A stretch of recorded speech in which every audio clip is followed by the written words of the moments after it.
The Oppo A93 keeps things simple with a flat display. The AMOLED display on the new phone is excellent. It's one of the phone's selling points.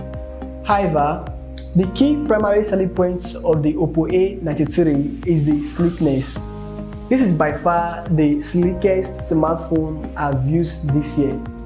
The phone is also lightweighted, and I can't miss praising the under-display fingerprint performance.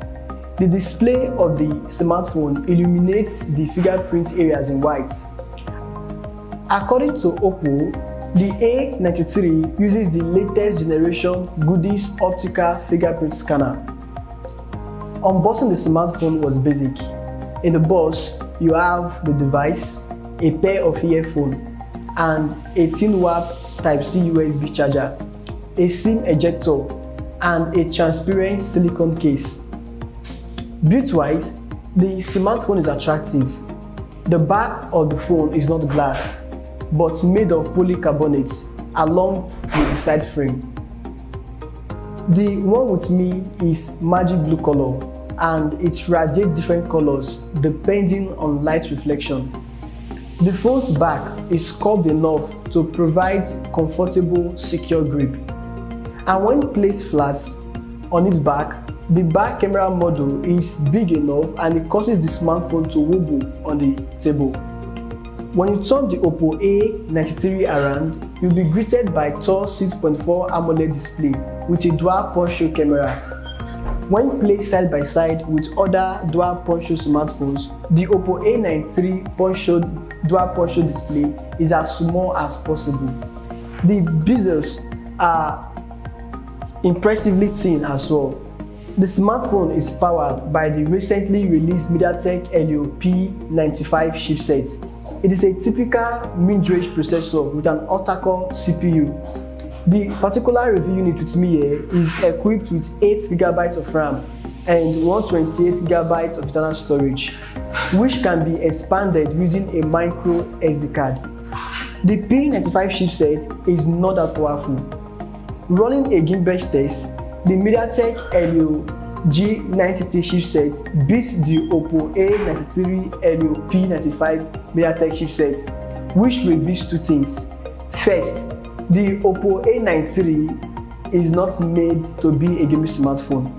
Secondly, the P95 chipset is not very powerful when it comes to graphics. Mind you, the smartphone can still play games like PUBG, Call of Duty, and others. However, it easily gets hot. The cameras on the smartphones are really good for mid-range of this kind. The dual selfie cameras works fine for main shots, and the bokeh effects are excellent as well. But the front can't make 4K video. On the rear, there are 48MP main lens, and 8MP ultra wide, and 2MP each for depth feed. The daylight sample of the main camera is excellent. I am particularly impressed with the dynamic range, as the highlight and the shadow of the image are good. At the same time, they are not overly saturated. You can also make a 4K video with the main rear camera. The 1x zoom, 2x zoom are good, but once it starts getting to 5x zoom and 10x zoom, the picture starts getting blurred. Overall, the camera is good for a mid-range smartphone, and the night mode plus other features available makes it a good camera mid-range device. On the software segment, this is my first time of using the Color OS 7.2 software. It is actually the latest key software from Oppo. It is based on Android 10. So far that I've been using it, it is smooth and simple to navigate through. Deep down in the settings, there is an always-on display feature and other couples of tricks here and there, which I will make a separate video for, so you can hit the subscribe button so you don't miss out when it drops. The phone speaker is loud and the quality is great. It is better than Tecno's and Infinix's smartphone speakers. This smartphone also packs a 4000 mAh battery capacity, which when charged with the 80W Phonocom charger you can get up to 40% in 30 minutes. And when fully charged, you can have up to 12 hours screen on time usage. Pretty impressive. The Oppo A9 III can provide up to 2 days battery life endurance with normal usage. It's easy for me to recommend this smartphone.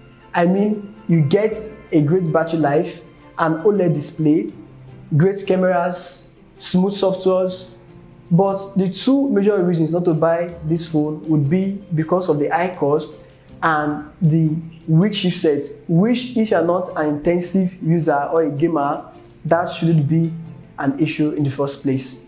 So tell me in the comment section what you love about the Oppo A9 III, and also remember to hit the subscribe button below. Thanks for watching. Please guys, remember to stay safe. It's my GA, and I'll catch you in my next one.